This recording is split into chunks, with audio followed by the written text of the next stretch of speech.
Thank you. That was one of the biggest questions, I think, that was going back and forth. We're trying to figure out this morning. I know Robert Arnold had mentioned it. What exactly did Travis Scott do when this was all happening? And that concert goer there mentioning that Travis Scott knew and saw and immediately tried to end the concert and get people to leave. And I've seen plenty of times where performers who can see a lot from the stage often will do that, and it's not anything more than, hey, somebody passed out, they move on, and they continue the concert.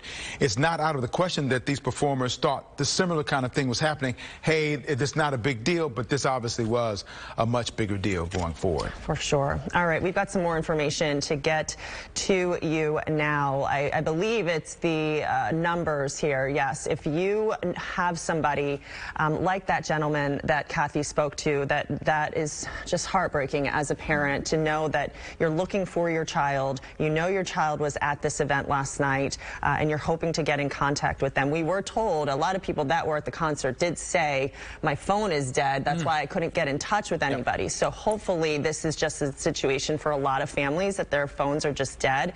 But we are hearing that some families are searching for their loved ones, and here is the information that we have. If you've not been able to get in touch with them, you can call 311 or 713-837-0311. Or if you are just ready to get moving and get going and go to the reunification center, this is at 8686 Kirby Drive in Houston.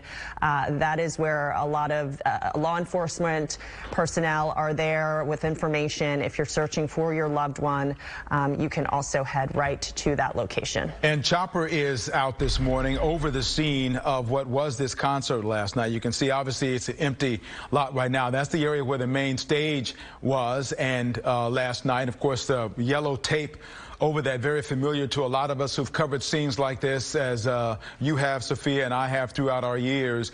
Crime scene tape, where they're just blocking things off to make sure that as they investigate, and this is something that Robert Arnold was talking about as well, talking about what's going on, looking at what happened, some of the architecture of the stage, how it was built, some of the other elements, the bullpen that as they call it there. So this is an aerial shot of what that looks like in terms of where that was, and some of the people there, of course, are gathering in the aftermath of what was going on. We will continue to see this throughout the day.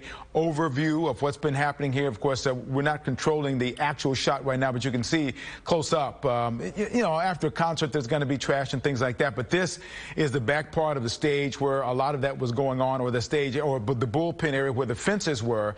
And of course, the big screens that are out there as well, so that concert goers who are not right up on top of the stage would be able to see a lot more from their vantage points as well. So this is what's going on right now. We'll continue to watch. Much different than what was happening last night, as there was a lot of activity and a lot of people around for this concert. More than 50,000, we're told. Yeah, and this next video is going to paint that picture for us. You can see this is video from Kylie Jenner, the ex-girlfriend of Travis Scott. They do share a daughter together, but this is what we have been hearing. This is what we have been, the descriptions we've been getting from concert goers. You can see the energy. You can see the crowd jumping up and down. You can see people kind of crowd surfing also in the crowd there. You can feel the energy once Travis Scott got up to the stage there, and we know that around 9:15, that is when the trouble happened. We don't have video of that just yet, but we are just hearing those devastating reports of the crowd being so compressed, being so tightened that people, if you were in a position in the crowd, whether your arm was up or your feet were planted to the ground, that is where you stayed. You couldn't move, you couldn't breathe. People felt as though they were drowning in other people, and they felt as they were choking. They were choking once the crowd started to compress the rest of the people up onto the front of the stage there. We continue to get a sense of the kind of energy involved. I've never been to a Travis Scott concert, but I've heard a lot about that, and a lot of people I've talked to talk about the energy that is amazing. It brings to mind the young lady who was speaking earlier, and she was talking about the challenges of getting out of the crowd and how challenged she was to do that. And then she ended up by saying it was awesome.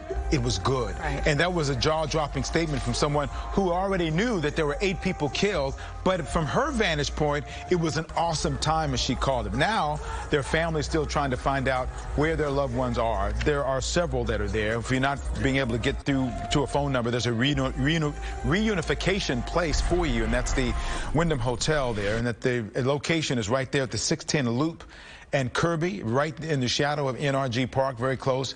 Houston Police Department has been there throughout the morning, so has Kathy Hernandez. We'll continue to keep an update on what's been going on and keep you updated as well. We'll be right back right after this.